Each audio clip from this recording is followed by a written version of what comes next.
Hello everyone, I'm going to talk about the blood supply of the cerebrum. So you should remember there are two main arterial sources, that is internal carotid artery which supplies the anterior portion of the brain, and vertebral artery which supplies the posterior portion, that is called the anterior circulation and the posterior circulation. So vertebral artery join together from right and left side to form the basilar artery. So that you can see here, the basilar artery, you can see this is the basilar artery. So the internal carotid and the vertebral arteries, they together they form a circle that is known as the circle of Willis. So that is formed at the base of the brain.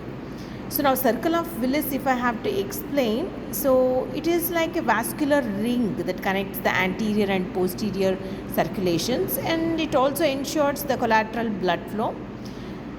So the components that you can say for this particular circle of Willis is anterior cerebral arteries, ACA, anterior communicating artery and internal carotid artery, and posterior cerebral arteries, posterior communicating arteries. So there is 5 different arteries which form the circle of Willis. So now here, if I have to tell you where exactly they supply, anterior cerebral artery, which is origin from the internal carotid artery, the middle cerebral artery, which is also originating from the internal carotid artery, the last one, that is posterior cerebral artery, which is from the basilar artery. So accordingly they will supply that region. So now here first I mentioned anterior cerebral artery.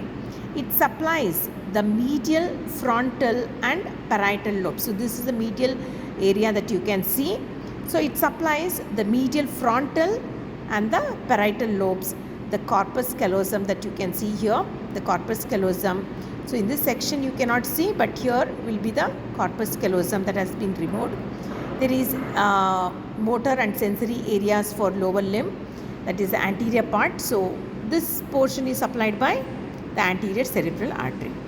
Now going to the next one, that is middle cerebral artery. Don't go by the name middle cerebral. It doesn't supply the medial aspect of the brain, but it supplies the lateral surface of the cerebral hemisphere. So what areas you can think of? You can think of Broca's area, Wernicke's area, and sensory areas for face and upper limb. You can see all these areas on the lateral aspect is supplied by the middle cerebral artery.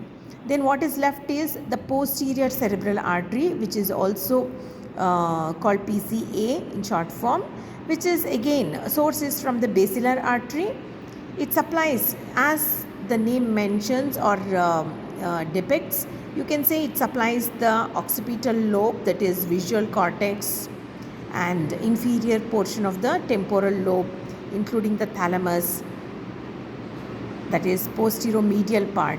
So all this area, this entire area is supplied by the posterior cerebral artery. So now here this is what you have supposed to remember. If there is any artery blocked, for example you say anterior cerebral artery, it can result in sensory loss, urinary incontinence, and if there is any damage or blockage in middle cerebral artery, you can think of all those areas that are on the lateral aspect will be affected. For example, the areas to do with the face, that is sensory loss, that is called aphasia, and these things will be affected. Next, coming to the posterior cerebral artery. So posterior cerebral artery, like I said, it supplies the visual cortex area, thalamus, and these things will be affected. For example, there will be loss of pain sensation, sensory loss. Together you can call it as thalamic syndrome or visual agnosia. There could be defect in visual area. So all these are because of the blockage in this particular artery. So here this exactly tells you in brief the supply of the cerebrum.